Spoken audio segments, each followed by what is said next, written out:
Hello, BookTube. I have another small mail haul for you here that consists of a package and then a box and then a second box that's so big it gives the first box an inferiority complex.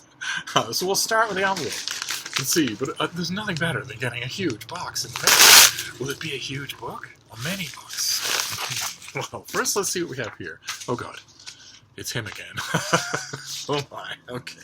Alright, this comes out in mid-November from Yale University Press. This is by Stephen Fritz, and it is The First Soldier, Hitler as Military Leader.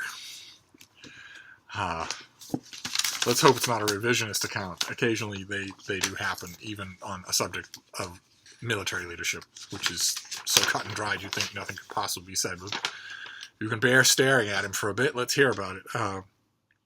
After Germany's humiliating World War II defeat, numerous German generals published memoirs claiming that their country's brilliant military leadership had been undermined by the Führer's erratic decision-making. In this new book, Stephen Fritz upends that characterization of Hitler as an ill-informed fantasist and demonstrates the ways in which his strategy was coherent and even competent. So it is a revisionist look at Hitler as military leader. Okay. That Hitler saw World War II as the only way to retrieve Germany's fortunes and build an expansionist thousand-year Reich is uncontroversial. But while his generals did sometimes object to Hitler's tactics and operational direction, they often made the same errors in judgment and were in agreement regarding larger strategic and political goals. Okay. In modern American political discourse, that's called whataboutism. It does not exonerate the original person to say that other people shared their errors. Let's keep going. A necessary volume for understanding the influence of World War I on Hitler's thinking, this work is also an eye-opening reappraisal of the major events like the invasion of Russia, which it should be the very first thing that anyone hears when they say that Hitler was a competent military strategist. The invasion of Russia. Or the Battle of Normandy. The Battle of Normandy. The Nazi Germany under Hitler's military direction had more than enough material to completely repulse, had it been competently used. But it wasn't. It wasn't competently used. So Stephen Fritz is a professor at East Tennessee State University and an established expert on the Wehrmacht and World War II. And this book has blurbs from Richard Overy, David Stahel, and Lloyd Clark. All three are fantastic World War II historians. So it comes out in mid-November. I will, of course, read it. That's the whole point. That's why new releases so fascinate me so endlessly, is because some of them go straight at received opinions of mine that I feel are so solidly buttressed by fact that they cannot be shaken, and I like that. I think we should all like that. I don't think there's right now, not having read this book, I don't think there's a single tenable case that can be made for Hitler as a competent military leader. Not a single one. Upending the traditional approach, Hitler's generals were often as addle-pated as he was, but that doesn't mean he wasn't addle-pated. Again, the subject, I think, completely falls. Its kryptonite bullet is the invasion of Russia. That pretty much does it. But even if you leave that out, even if you think the crazy thinking that Hitler had, that it's the fall, you'll get in using blitzkrieg techniques, you'll seize oil fields and key strategic ammo and supply dumps, and you'll have control over the capital before winter sets in. I mean, Hitler was something of a stooge, but he and everybody else in the world knows what happens to anyone when they try to invade Russia in the winter. It doesn't work. To put it mildly, it doesn't work. As the Russians say, General Winter lends a hand, and he is unbeatable. The Nazi forces went in without any provisions for winter, without any serious provisions for Russian winter. In large part because Hitler had the idea of taking the country in a relatively short amount of time.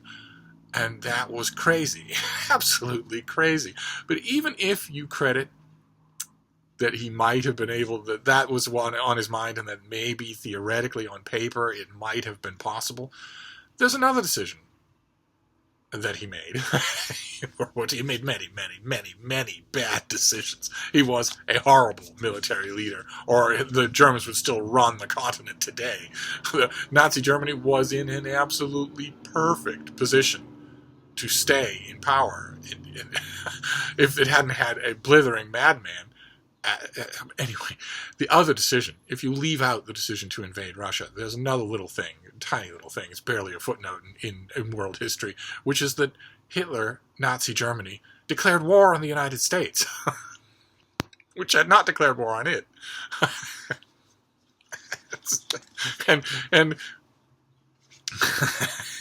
if you don't want to declare war on a country to your east that can put 1 million people in the field, 1 million people, if you don't want to do that, then you probably don't also want to declare war on a country to your west that can put 1 million planes in the sky. And even if you want to do one of those two things, you don't want to do both at the same time.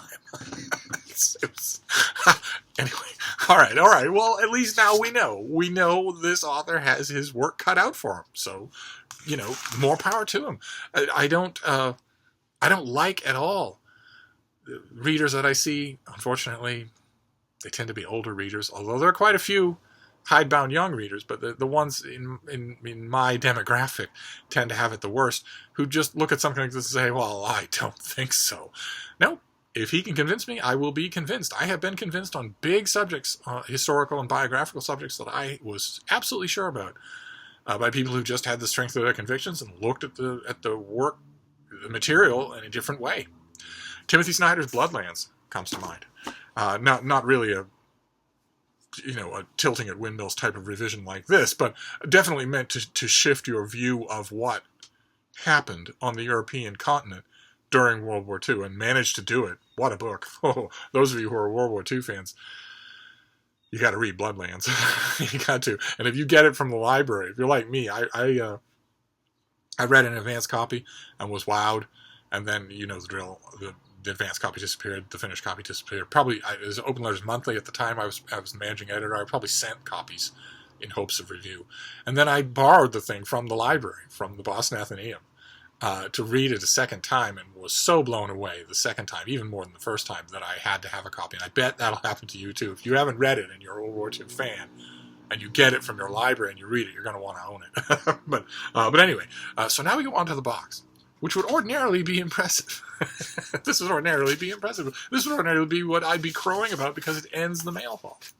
Now, but let's see what it is. This tiny little box. Let's. Okay, well that was I gave the pull tab 2 tries to open the package. Didn't work either time. Let's see. Oh, fantastic. Okay, I think I mentioned this on this channel before. But now I have the lovely finished copy. Oh, how wonderful. This came out on August the 1st. This is Jeremy Minot's Birds in the Ancient World. Look at that. Oh, my. Oh, my. And this is the heavy thing. So there's Egypt. It has all the artwork that the advanced copy did. There's the School of Athens. Now, why, I ask you, is there a bird in this painting that I just didn't know about? Raphael's School of Athens fresco, painted between 1509 and 1511 for the Apostolic Palace in the Vatican, one of a series representing the principal branches of knowledge. The 2 central figures are Plato and Aristotle, but identifications of the other figures are more speculative. Okay, so it doesn't have any birds. I was hoping that I hadn't missed one all this time. Although identification of the other figures is not speculative if you know what they look like. It's all everybody in that crowd is all people that he knew. But this is Birds in the Ancient World, and the book is exactly what the title suggests. This is just Jeremy Minot going through ancient literature, finding all sorts of mentions of birds, and sifting through what explains the mentions, what the ancients thought of the birds they were looking at. Just delightful. Absolutely delightful. So happy to have a finished copy. With Oxford University Press, that's not a given. they sometimes just plain forget, and you don't get a finished copy of their stuff. And then we have this. Who knows what this could be? Hope it's not a puppy. Alright, let's see what we have here. It's huge.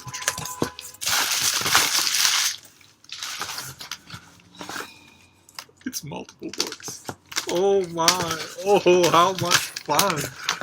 Oh boy, oh boy. Okay. Alright.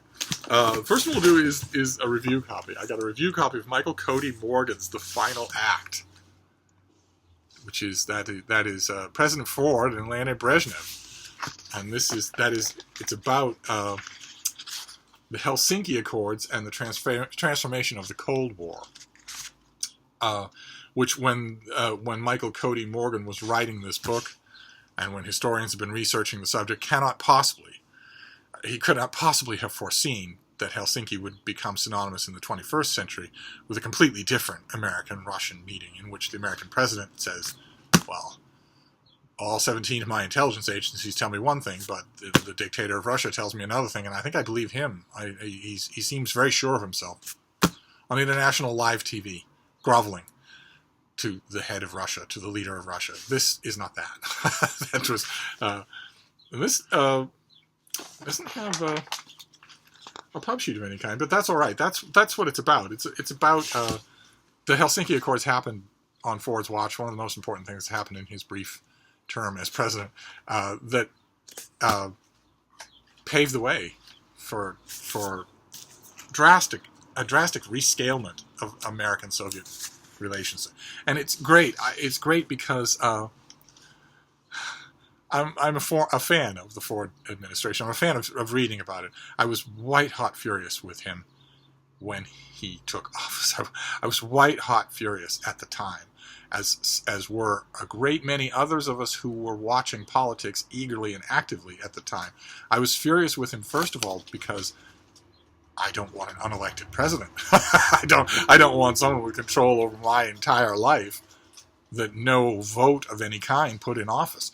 But then he pardoned Nixon when I and everyone else in the country wanted to see Nixon not only stand trial, but then be executed by guillotine. And nothing like that happened. He went on to write memoirs and articles for Red Book. That's a little Simpsons quote for you there. But in the meantime, I have come to really like reading about the Ford era and inside the Ford White House. I'm waiting for the 1,000-page President Ford biography that has, as far as I know, never happened. I'm waiting for that. I mean, the Helsinki Accords were incredibly important historically, but they weren't the only thing. There were plenty of other things. Hell, a huge chunk of the book, if you did a 1,000-page biography, a huge chunk of it would be Watergate and the pardon. All the principals, almost all of them, are still alive.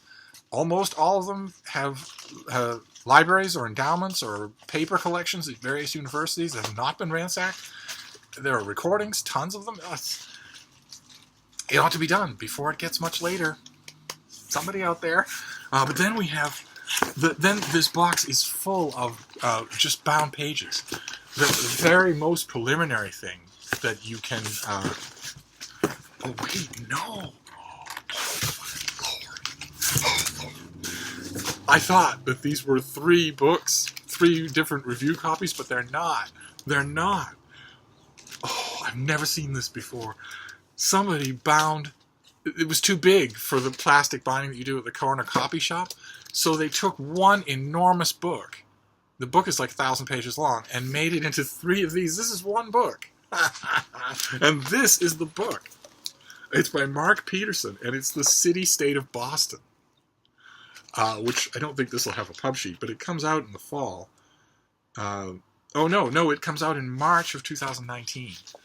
At the Monitor, we got a bound galley of this, but they must have run out of those. Because this is a major work, and it's, I think, going to get reviewed in a lot of places. And this is the book. Son of a gun. Okay. Well, I've never had that happen before. I should have stressed when I was emailing this publicist that a box full of pages would be fine by me. This is a lot of work for somebody to go to. All right, well, okay.